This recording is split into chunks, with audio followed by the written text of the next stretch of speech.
میرے رسول پاک علیہ السلام کا دروازہ سب سے بڑا دروازہ ہے، حضور کا دروازہ سب سے بڑا دروازہ ہے، لیکن میرے دوستو یاد رکھنا، نبی پاک علیہ السلام نے بھی لوگوں کو جب رستہ دکھایا ہے تو رب کریم کا رستہ دکھایا ہے، اللہ کا رستہ دکھایا، اللہ کریم کا رستہ دکھایا، لوگوں رب کی طرف توجہ کرائی۔ میرے رسول کریم سید عالم صلی اللہ تعالی علیہ وسلم نے لوگوں کی اللہ کی جانب توجہ کرائی اور لوگوں سے یہ کہا کہ وہ اپنے رب کریم کی جانب اپنا ذہن رکھیں، اپنی توجہ اپنے اللہ کی جانب مبذول کریں۔ میری بات کو اچھے طریقے سے سمجھیے گا، علم اللہ تبارک و تعالی عطا کرتا ہے تو اسے اللہ کی عطا ہی سمجھنا چاہیے۔ کچھ لوگوں کے پاس علم ہوتا ہے پر علم نافع نہیں ہوتا، وہ ٹامک ٹونجا مارتے رہتے ہیں ساری زندگی۔ علم کو اللہ کی عطا سمجھیں، اپنی عقل پر اپنے شعور پر زیادہ بھروسہ نہ سمجھیں، نظر اللہ پہ رکھیں۔ حضرت مولا علی شیر خدا کرم اللہ تعالی وجہہ الکریم سے کسی نے پوچھا تھا بڑا عالم کون ہوتا ہے؟ ہمارے ہاں تو اب وہ والے عالم پائے جاتے ہیں نا، اللہ ماشاءاللہ، جو ممبر پہ بیٹھتے ہیں تو دعوے ہی دعوے ہیں، ممبر پہ بیٹھتے ہیں تو دعوے ہی دعوے ہیں، اس طرح کے عالم ہمارے ہاں پائے جاتے ہیں۔ وہ ہر بات میں دعویٰ کرتے ہیں، میں یہ کر دوں گا، میں وہ کر دوں گا۔ یہ مزاج علماء کا نہیں۔ حضرت علی المرتضیٰ سے کسی نے پوچھا بڑا عالم کون ہوتا ہے؟ فرمایا بڑا عالم وہ ہوتا ہے کہ جسے مسئلے کا پتہ نہ ہو تو وہ کہہ دے مجھے نہیں پتا، میں پتہ کر کے بتاؤں گا، غلط بات بیان نہ کرے۔ امام مالک سے کسی نے کوئی مسئلہ پوچھا تو آپ فرمانے لگے مجھے اس سوال کا جواب نہیں آتا، ہمارے بزرگ سمجھاتے کیا ہے؟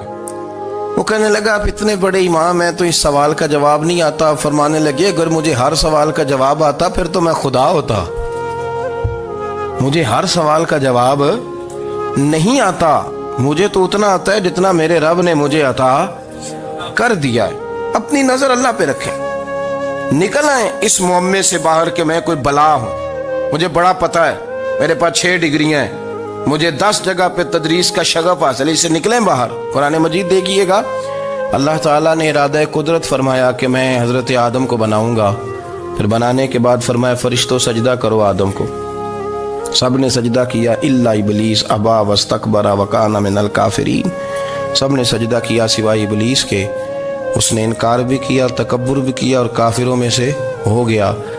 تو یہ جب اللہ تعالیٰ نے سجدہ کرایا تو کیسے کرایا؟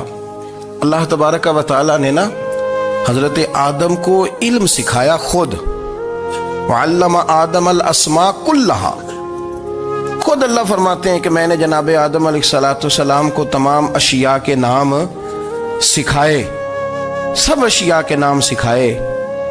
تو وہ چیزیں پھر میں نے نا، اللہ فرماتے ہیں میں نے فرشتوں پہ پیش کی، میں نے کہا کہ بتاؤ ان کے نام کیا ہے، تو فرشتوں نے جو جواب دیا ہے وہ سمجھنے والا ہے۔ اللہ نے چونکہ خود علم سکھایا تھا حضرت آدم کو، جناب آدم سکھایا تھا لیکن فرشتوں کو نہیں سکھایا تھا، تو اللہ کریم نے فرمایا فرشتوں اب یہ بتاؤ ان چیزوں کے نام کیا ہیں؟ تو فرشتے کیا کہتے ہیں؟ فرشتے عرض کرتے ہیں قالوا سبحانک لا علم لنا۔ آپ کبھی یقین کریں اس چیز کی لذت لیں تو مزہ آ جائے۔ کہا قالوا سبحانک، کہنے لگے تو پاک ہے، قالوا سبحانک، کہنے لگے تو بھئی آدم علیہ السلام کو نام سکھا لیے، پھر فرشتوں کے سامنے وہ چیزیں پیش کر کے کہا ان چیزوں کے نام بتاؤ، تو فرشتے کیا کہتے ہیں؟ کہتے ہیں قالوا سبحانک، تو پاک ہے، لا علم لنا، ہمارے پاس کوئی علم نہیں، الا ما علمتنا، ہمیں تو اتنا پتہ ہے جتنا تو نے ہمیں سکھا دیا، ہمیں تو اتنا پتہ ہے جتنا تو نے ہمیں، لا علم لنا، ہمارے پاس کوئی علم نہیں ہے، اتنا ہی پتہ ہے جتنا تو نے ہمیں سکھا دیا ہے، اس سے زیادہ ہمارے پاس علم۔ اور یہ کیوں تو نے ہمیں جتنا سکھایا اتنا پتہ ہے؟ فرشتے یہ نہیں کہتے یا اللہ تو زیادہ سکھا، آدم کو دیا تو ہمیں بھی دے، یہ نہیں فرمایا، فرمایا انک انت العلیم الحکیم، اے اللہ تو علم والا بھی ہے اور حکمت والا بھی ہے، تجھے پتہ ہے کس کو کتنا دینا ہے، جتنا تو نے مناسب سمجھا جناب آدم کو دیا اور جتنا تو نے بہتر سمجھا وہ تو نے ہمیں عطا فرمایا۔ تو اگر آپ کے پاس علم ہے، کہیں نالج ہے، اس کو اللہ کی عطا سمجھے۔ ہمارے ہاں بہت سارے لوگ بن کے بیٹھ جاتے ہیں، میں اکثر کہتا ہوں کہ پھر وہ دعوے کرتے ہیں میرے علاقے والے جاہل ہیں، میرے شہر والے جاہل ہیں، میرے خاندان والے پڑھے نہیں،